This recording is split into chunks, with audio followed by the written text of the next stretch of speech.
The Astor family built their fortune by buying Manhattan real estate, when it was still considered a risky investment in undeveloped swampland. Margaret Astor built her legacy by making an even riskier investment, betting her entire inheritance on the revolutionary idea that women deserved basic human dignity. While her relatives counted their millions in marble palaces, she was busy discovering that aristocratic privilege stops exactly where inconvenient moral principles begin. The same family that had conquered American high society through strategic marriages and calculated social climbing couldn't understand why she refused to stay quietly miserable for their benefit. Margaret's rebellion against dynastic expectations triggered a family civil war that would have made medieval royal courts seem civilized by comparison. Her relatives wielded their considerable influence like weapons specifically designed to destroy anyone who threatened their carefully constructed social empire. In today's episode of Old Money Allure, we explore how one woman's refusal to be a decorative family asset became the foundation for building something far more valuable than inherited wealth.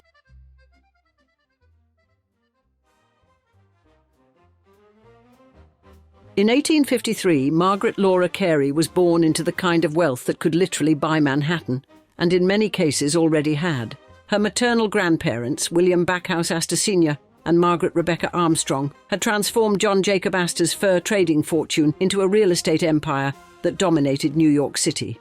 By the time Margaret came of age, her aunt Caroline Schermerhorn Astor ruled the exclusive 400 with absolute authority, determining who mattered in American high society and who remained forever banished from its glittering circles. Margaret's 1875 marriage to Baron Alphonse Lambert Eugene Ritter de Stuers seemed like a fairy tale, worthy of the society pages that breathlessly covered every detail of Gilded Age elite romance. At 22, she wed a Dutch diplomat, 12 years her senior, in a union that perfectly merged American wealth with European nobility, creating exactly the kind of international alliance that validated the Astor family's global ambitions. They had 4 children together, though one tragically died in childhood, and lived in magnificent style across Europe's most prestigious diplomatic capitals, from London to Paris to Madrid. Her annual income of $80,000 from the Astor family fortune meant she wanted for absolutely nothing material that money could provide. But behind the embassy parties, continental sophistication, and diplomatic glamour, Margaret's marriage was deteriorating into something far more sinister than mere aristocratic incompatibility. The Baron had mastered the art of public charm while subjecting his wife to what court records would later describe with chilling precision as everyday cruelty.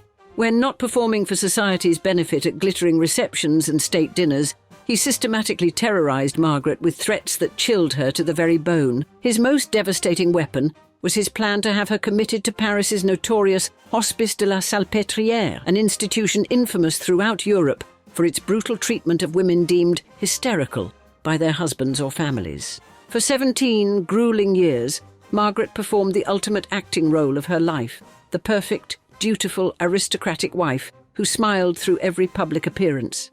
She graciously hosted European nobility at elaborate dinner parties, while secretly fearing for her sanity, her freedom, and her very survival.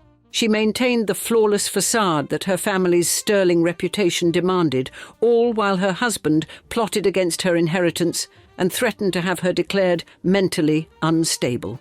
The Baron's threats weren't idle posturing. Commitment to an asylum could legally strip her of everything she held dear, including custody of her children and control of her substantial fortune. Margaret's vast wealth came with invisible chains forged from family expectations and social obligations that bound her more tightly than any prison walls. Challenging her husband's authority could jeopardize not just her annual income, but her entire standing within the Astor dynasty that had shaped American high society for generations. By 1889, however, she had reached her absolute breaking point and made her first desperate, carefully planned attempt to escape her gilded prison. She was about to discover that even being born into America's most powerful and influential family offered no protection whatsoever when she dared to challenge the rigid social order they had created and maintained. Her first desperate bid for freedom would reveal just how ruthlessly the Astor family protected their reputation, and teach her that escape would require far more cunning than she had ever imagined. The brutal lesson began immediately when Margaret's first escape attempt in 1889 lasted exactly as long as it took for the shocking news to reach her Aunt Caroline's perfectly appointed Fifth Avenue mansion. The Mrs. Astor, undisputed queen of New York society and supreme architect of the exclusive 400, descended upon the situation with the swift efficiency of a seasoned general crushing a peasant rebellion before it could spread. Caroline personally forced Margaret back to Paris and her abusive husband, making it crystal clear through both words and actions that family reputation would always trump a niece's desperate pleas for help or freedom. The message rang through every marble corridor and gilded drawing room of the various Astor mansions.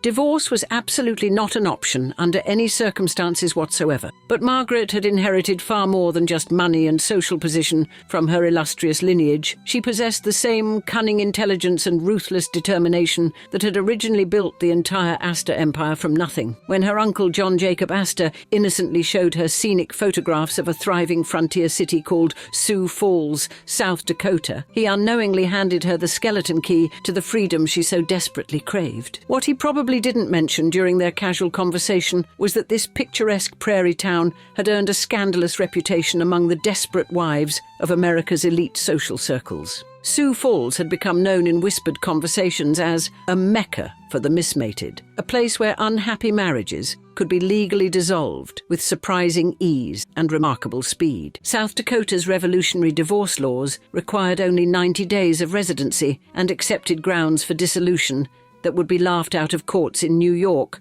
Boston, or any other respectable eastern city. By 1891, Margaret had orchestrated her escape plan with the meticulous precision and careful attention to detail of a military operation designed to succeed against overwhelming odds. She would travel to Sioux Falls accompanied by her supposed chaperone, William Elliot, who was actually her devoted lover, and her faithful dog, Tweedle, establishing legal residency while the rest of polite society remained blissfully unaware of her true intentions. The moment Margaret stepped off the dusty train at the Sioux Falls depot, she detonated a social bomb that exploded across America's newspaper front pages from coast to coast. The Philadelphia Record breathlessly reported with obvious excitement that now that a niece of William Astor has joined the divorce colony in Sioux Falls, the South Dakota style of severing matrimonial bonds may become more popular than heretofore.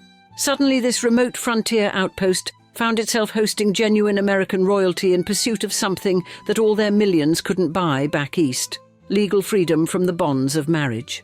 Margaret took up residence at the comfortable Cataract House Hotel, enduring her mandatory 90-day waiting period, while newspapers tracked her every movement with the intensity of modern paparazzi following a celebrity scandal.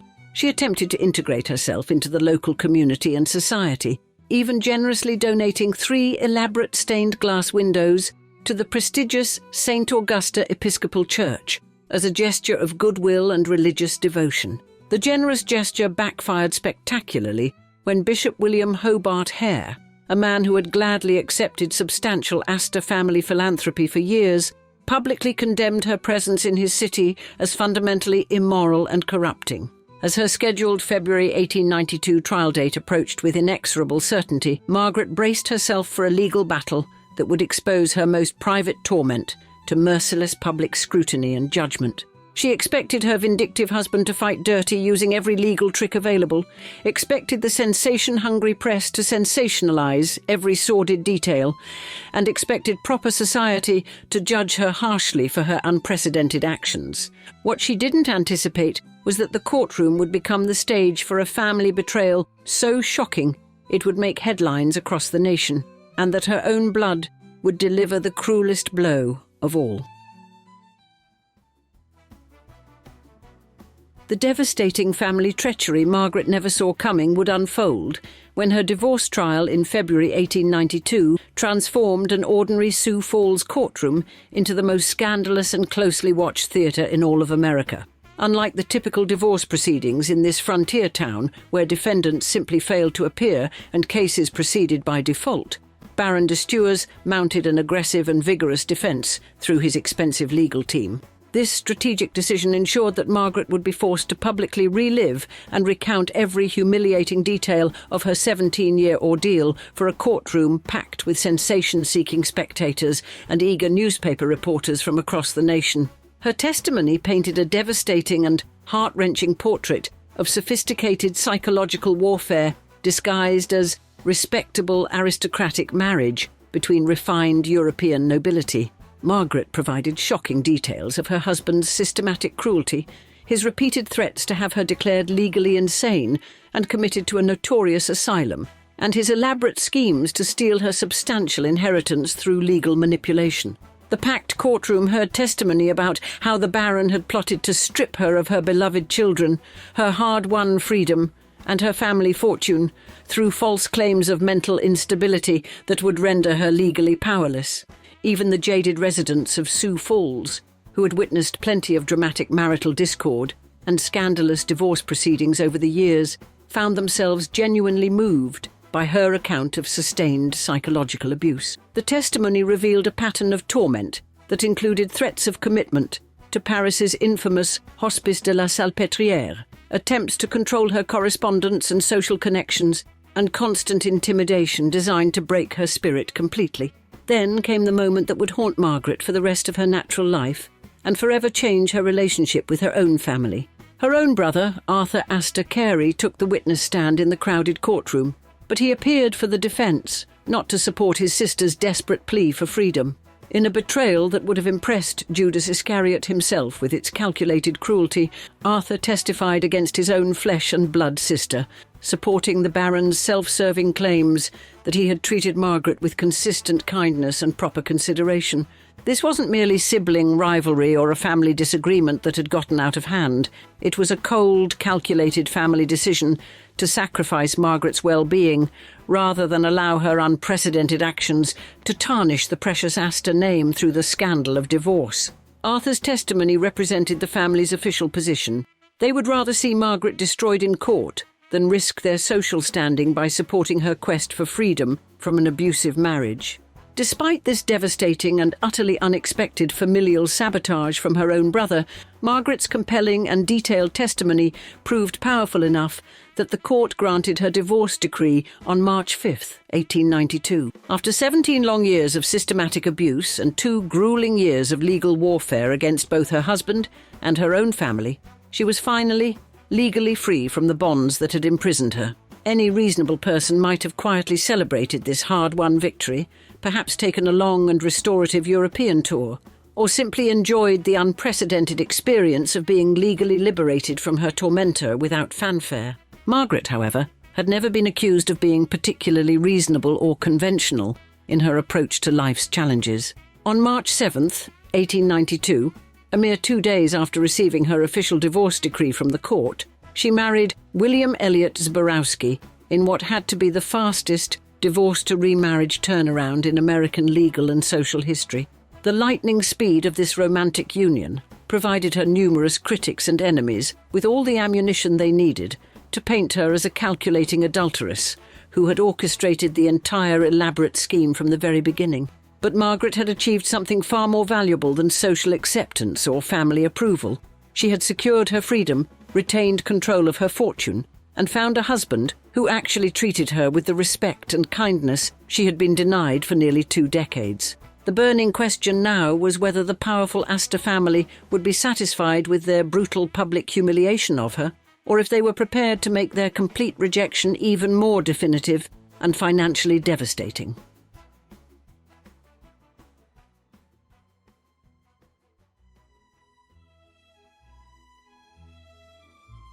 The Astor family's answer came swiftly and decisively. Margaret and Elliot Zborowski found themselves banished from American high society, like characters from a moral cautionary tale, facing a stark and uncompromising choice that would determine the rest of their lives together. They could either remain in New York and live as permanent social lepers, forever excluded from the circles they had once dominated, or reinvent themselves entirely across the Atlantic Ocean in more forgiving European society. They chose exile without hesitation, relocating to England, where divorce carried significantly less social stigma, and where a dubious count and countess could still command considerable respect among those blissfully unfamiliar with their scandalous American past. Margaret's business acumen and financial intelligence proved every bit as sharp and sophisticated as her legendary survival instincts had been throughout her ordeal. In 1910, she made a bold power move that demonstrated her remarkable independence by purchasing the magnificent Higham Park estate at Bridge, near Canterbury in Kent, for £17,500. She then immediately commissioned the prestigious architect Joseph Sawyer to execute an extensive £50,000 renovation of the property, an amount that represented 3 times the estate's original purchase price. This wasn't merely buying another house to live in comfortably, this was deliberately building a palace that would announce her complete financial independence, despite her family's brutal rejection and social ostracism. The most delicious irony of her situation became increasingly apparent as the years passed. Despite being utterly ostracized by her own family, Margaret had clearly retained control of substantial Astor wealth through her own shrewd manoeuvring. Her sophisticated financial operations included commissioning a 5-story building at 206 9th Avenue in New York City in 1899, proving she maintained both valuable American real estate investments and the necessary business connections to manage them effectively from abroad. The family that had so dramatically disowned her had completely failed to cut off her access to the fortune that continued to fund her increasingly fabulous and comfortable exile. Personal tragedy struck unexpectedly in 1903 when Elliot died in a racing accident at the dangerous La Turbie hill climb in France, leaving Margaret a widow at the age of 50. But she had experienced genuine love, partnership and mutual respect in her second marriage, something that had been entirely absent from her first union with the abusive Baron. She continued maintaining Higham Park as a magnificent showcase estate, demonstrating remarkable resilience and determination, while her former family members likely assumed she was suffering in poverty and well-deserved disgrace. When Margaret finally died peacefully at Higham Park on July 9, 1911, she left behind the ultimate proof of her complete triumph over her family's cruel rejection. Her son, Louis Borowski, inherited a truly staggering fortune that made him the 4th richest under-21-year-old in the world, with cash of £11 million and real estate in the United States, including 7 acres of Manhattan and several blocks on Fifth Avenue, New York. Louis would go on to achieve considerable fame in his own right by creating the legendary Chitty Bang Bang racing cars that would later inspire Ian Fleming's beloved children's story and movie. His remarkable success proved definitively that talent, innovation and achievement could flourish magnificently despite scandalous family origins and social ostracism. Louis's massive inheritance represented Margaret's absolutely perfect revenge against the family that had so cruelly expelled her to protect their precious reputation. She had not only survived their brutal rejection and systematic attempts to destroy her, but had actually accumulated personal wealth that completely dwarfed what they had tried so desperately to deny her. The final tally of her extraordinary life was nothing short of exquisite. The mighty Astor family had sacrificed Margaret to protect their carefully cultivated social reputation, but her story became infinitely more compelling and inspiring than their stuffy, conventional social conformity. She had successfully transformed herself from a dutiful society ornament into a pioneering woman who chose authentic love over hollow prestige, personal freedom over family approval, and hard-won financial independence over inherited dependency. Most satisfying of all, she had proven beyond any doubt that being kicked out of your inheritance could actually lead to building an even greater fortune, one earned through courage, intelligence, and determination rather than mere accident of birth. Margaret Astor's transformation from society ornament to financial powerhouse proves that sometimes being rejected by your family is the best thing that can ever happen to you. With that said, we'd love to see you in the comments. Would you rather inherit a fortune with strict family conditions attached, or build your own wealth with complete freedom? Thank you for watching another episode of Old Money Allure. We'll see you on the next one. Cheers.